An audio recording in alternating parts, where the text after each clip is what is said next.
Esto es El Diccionario Médico, tu podcast de salud. Y con ustedes, su host, Joana Rodríguez.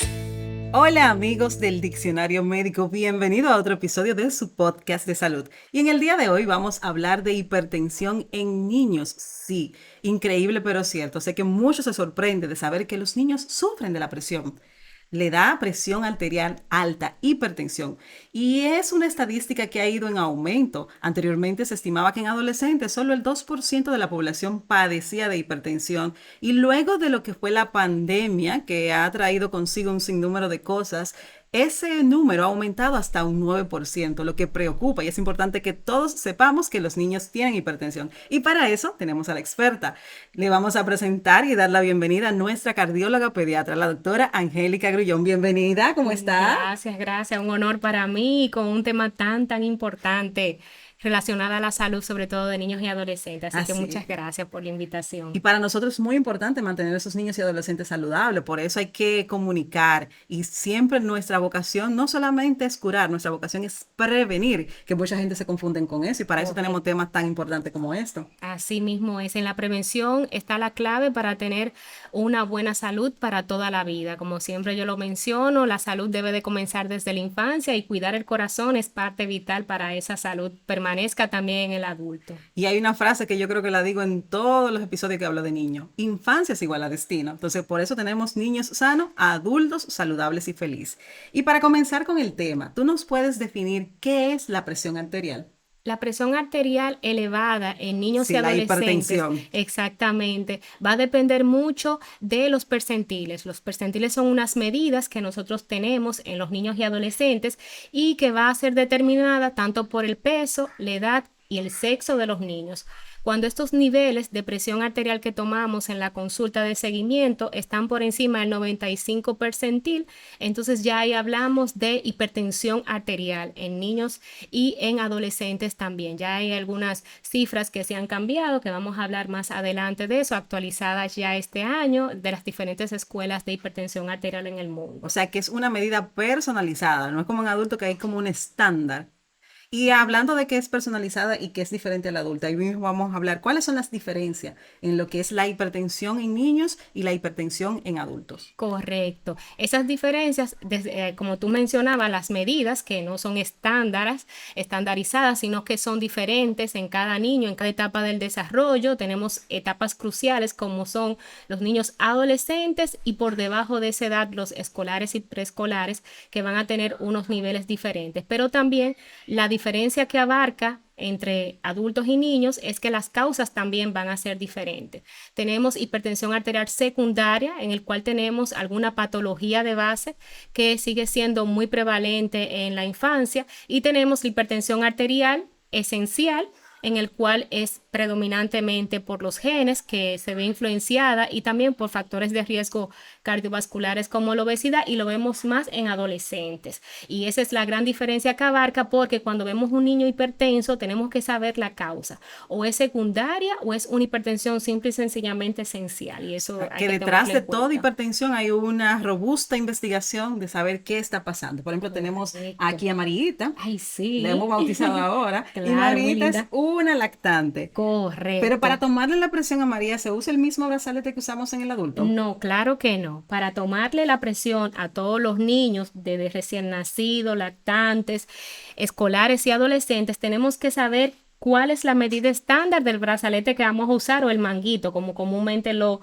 conocemos. Y tenemos que tomar en cuenta que este debe de abarcar de forma estándar más del 80% de la circunferencia del brazo del paciente, y debe de abarcar de longitud más del 50%. ¿Podemos hacer un ejemplito Claro aquí, que ejemplo, sí, claro que sí. Bebé? Muy bien, entonces Marita, como es una lactante, debemos de tomar un brazalete que tenemos que tener en cuenta que no solamente en ella, sino también en todos los niños y adolescentes, debe de cubrir este brazalete aproximadamente el 80% de la circunferencia del brazo, y el 50% de largo, más del 50%, en promedio 40-50%. Las medidas de tomar y colocar el brazalete debe de ser por encima del pliegue del codo y 2 centímetros por encima del mismo. Entonces vamos a colocarle el brazalete, nos tiene la indicación de cómo colocarlo a nivel de la línea arterial, que es muy importante, ¿verdad que sí?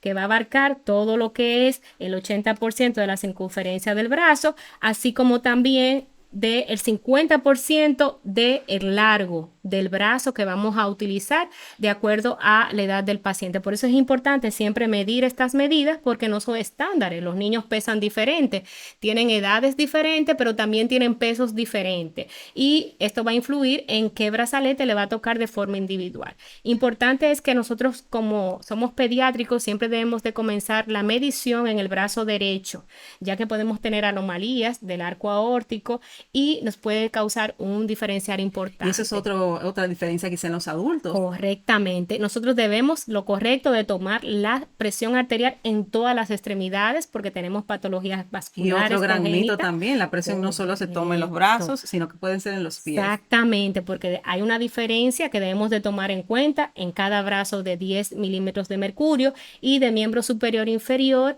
de 20 milímetros de mercurio. Eso nos va a orientar también a ciertas patologías que puedan ser causantes de hipertensión arterial secundaria en este lactante o en un niño o adolescente. Es muy importante tomarlo en cuenta. Ya cuando pasa de la longitud de más de 26 centímetros, ya debemos de utilizar el brazalete de adulto estandarizado. O sea, que los niños también se le toman con el dispositivo. Sí, los padres se asombran cuando ven los brazaletes. Yo tengo uno más pequeño para los recién nacidos, mírenlo aquí. Y los padres se asombran de que nosotros podamos utilizar brazaletes tan pequeños en recién nacidos. Y debe de tomársele la presión a todos recién nacidos, igual como todos los vitales, como es su peso y su talla también, tenerlos registrados, porque eso es un dato importante para toda la vida. O sea, que sí tenemos todos los tipos de brazalete y sí debe tomarse en todas las edades. Y ya conocemos la diferente forma de tomarle lo que es la presión arterial a los niños según la edad y todos los brazaletes. Vamos a entrar ahora a lo que son los factores de riesgo, esos factores que predisponen a que pueda tener una hipertensión. ¿Cuáles son esos factores de riesgo que podemos ver en nuestros niños, niñas y adolescentes? Eso es una pregunta sumamente importante. Para hipertensión esencial, causada, vamos a tener factores cardiovasculares muy importantes que hemos tenido en aumento después de la pandemia, como es el caso de la obesidad, del sedentarismo, ahora que los adolescentes sobre todo están mucho en celulares, en tablets, son gamers, muy buen punto, cada día más aumenta ese tipo de actividad en los adolescentes y no están haciendo actividad, no están caminando, no están haciendo actividad aeróbica, no están haciendo ningún deporte durante toda la semana. Esos son factores importantes. Y uno que se añade a esto que ya mencioné son los alimentos que están consumiendo los niños y también los adolescentes. Son alimentos muy procesados. Tenemos mucha papita, muchas bebidas azucaradas, muchos refrescos, muchos jugos envasados que contienen bastante azúcar y eso va a ser un detonante. Muchos cereales, sobre todo, fortificados y endulzados. Que son una publicidad engañosa que tienen, pero también que tienen mucho azúcar. Y ya como factores secundarios vamos a tener enfermedades renales, tanto de la vasculatura del riñón como de lo que es la parte del parénquima del riñón y también patologías cardíacas como la coartación de aorta y también enfermedades endocrinológicas también que van a desatar este tipo de hipertensión arterial secundaria y en el caso de tu especialidad, mi querida Joana, vamos a tener tumores, también tumores y secundarias a las medicaciones como son los esteroides y esas cosas. También. Ahí me llama mucho la atención los deportistas, porque para nadie es un secreto que en nuestras ligas son muy comunes en nuestros niños los famosos peloteros, pero usan algunos esteroides anabólicos para estimular lo que es la hipertrofia muscular, que si bien es cierto que son de usos ilegales, lo utilizan. Y eso me imagino que también trae consigo complicaciones a nivel de la presión arterial. Y quiero hacer un llamado muy importante a todos los niños que practican deporte.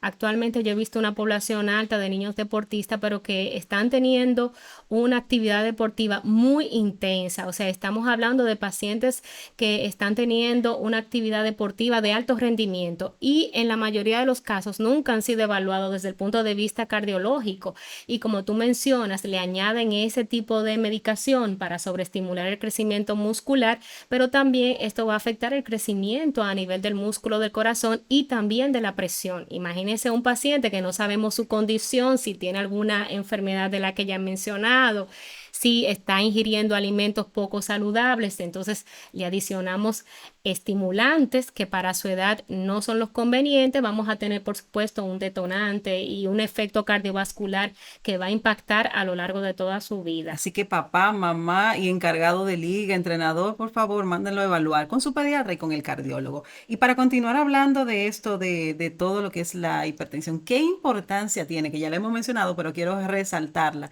el hacer una detención temprana en los niños de lo que es la hipertensión arterial. Claro, es sumamente importante. Las últimas guías de este año se han actualizado en lo que es la Sociedad Europea de Hipertensión Arterial. Ha clasificado la edad de 16 años a partir de ahí como límite 130-90 y ya a partir de esta edad por debajo de los 16 años tomar los 95 percentil como ya mencionamos al inicio. Y en lo que es la Sociedad Europea de lo que es esa parte y ya para lo que es la Sociedad de Pediatría Americana corrobora que las medidas estándar a partir de los 13 años deben de ser como límite 120-80 y la Sociedad Canadiense de Hipertensión Arterial lo pone como límite de 6 a 11 años como límite 120-80 y a partir de los 13 años de edad 130-85 milímetros de mercurio. O sea que es importante tener estos datos para poder detectarla a tiempo porque en muchos de los casos la hipertensión arterial es asintomática y va produciendo daños a órganos dianas como el ojo, el cerebro, el corazón, que es sumamente importante y puede causar un daño y una secuela para toda la vida. O sea que es sumamente importante porque como ya habíamos mencionado, es una enfermedad silenciosa y que en muchas de las ocasiones no produce síntomas. Entonces es importante que cada vez que vaya el niño a su pediatra se tome la presión arterial debe tomarse obligatoriamente a partir de los 3 años y ya se recomienda al nacimiento tener su primera medida. Luego de ahí a cada visita del pediatra, o sea que es importante la medición. Aquí traigo yo una anécdota de eso, anteriormente había en adultos una estrategia o una tendencia, no sé si era desconocimiento, que era de que a las personas jóvenes no la medicaban. Y mi mamá pasó por eso. Ella cuando salió embarazada de mí temprano, tenía unos 20 y pico de años, 22, 25, no recuerdo exactamente. Joven. Debutó con una hipertensión gestacional, pero no la medicaron. Y ahora, hoy día, mi madre sufre de una miocardiopatía dilatada, o sea, el corazón está grande. Y fue secundario a eso, a esa presión ahí latente que no le dio síntomas, pero sí fue causando efecto. Así que es muy importante tener en cuenta que sus niños sean evaluados correctamente para evitar complicaciones como las que ya has mencionado. Y hablando de que son asintomáticas mayormente, pero pudiera presentarse algún síntoma. Claro que sí, en muchos de los casos vamos a tener dolor de cabeza, fatiga, también vamos a tener dolor torácico y ya en los casos extremos, por supuesto, puede llegar a presentar convulsiones, o sea que datos sutiles, a veces el niño o el adolescente que ya es más consciente de los síntomas, refiere, ay mami que me duele la cabeza o que estoy cansado o que estoy con falta de aire con las actividades normales, esos son datos que le debe de llamar la atención, pero como vuelvo y les repito, todo niño obeso, todo niño que no haga actividad física son factores que van a desencadenar hipertensión y probablemente su niño o adolescente tenga hipertensión y no lo sepan. Entonces es importante esas medidas y esos chequeos importantes por su pediatra. Es interesante tomar esto en cuenta y si su pediatra no le toma la presión, que lo dudo que no lo haga, pero puede pasar, Claro. por favor, tratar de hacerlo. Y una evaluación, no cuesta nada. Aquí por lo menos en República Dominicana, porque sé que tengo un público de Argentina, de Claro. México, pero por lo menos en República Dominicana usted puede ir libremente a una cita con su cardiólogo y ya sabe que tiene que hacerla una vez al año a todo ser humano, niño y a los adultos. Y ya hablamos de las implicaciones someramente a largo plazo, pero yo quiero como que enumerarlas. ¿Qué complicaciones se han visto a largo plazo de una hipertensión arterial no tratada, no controlada, no diagnosticada? vamos a tener daño en el corazón, como bien tú mencionaste esa anécdota de tu mamá. En el caso de los niños y adolescentes, vamos a tener un crecimiento excesivo en una de las paredes del corazón que se llama hipertrofia miocárdica por esa presión excesiva que vamos a tener sin ningún control. También podemos tener daño a nivel de la retina, sumamente importante, y daño sobre todo también en la irrigación del corazón por esta sobrecarga del músculo que vamos a tener. Importante que también vamos a tener efecto en el riñón por esa hipertensión no controlada con el tiempo, o sea que son daños que vamos a presentar y que tenemos que tomarlo en cuenta. Importante también recalcar que todo lo que pasa en la adolescencia se queda a la transición a la vida adulta. Entonces, adolescentes hipertensos van a ser adultos hipertensos. Y recordar que la principal causa de mortalidad en el adulto son las enfermedades cardiovasculares.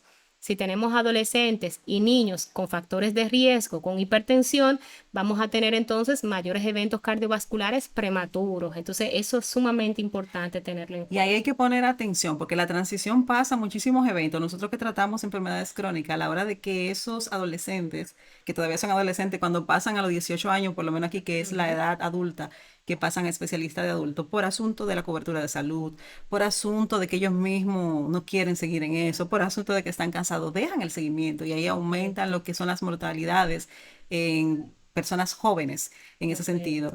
Y ya para continuar hablando, que ya lo has mencionado mucho en lo que es el estilo de vida, que es una de las cosas más importantes, lo que es la obesidad, ¿cómo podemos fomentar en estos niños un estilo de vida saludable para evitar complicaciones como es la hipertensión? Perfecto. Mira, tú mencionaste un punto muy importante, la embarazada.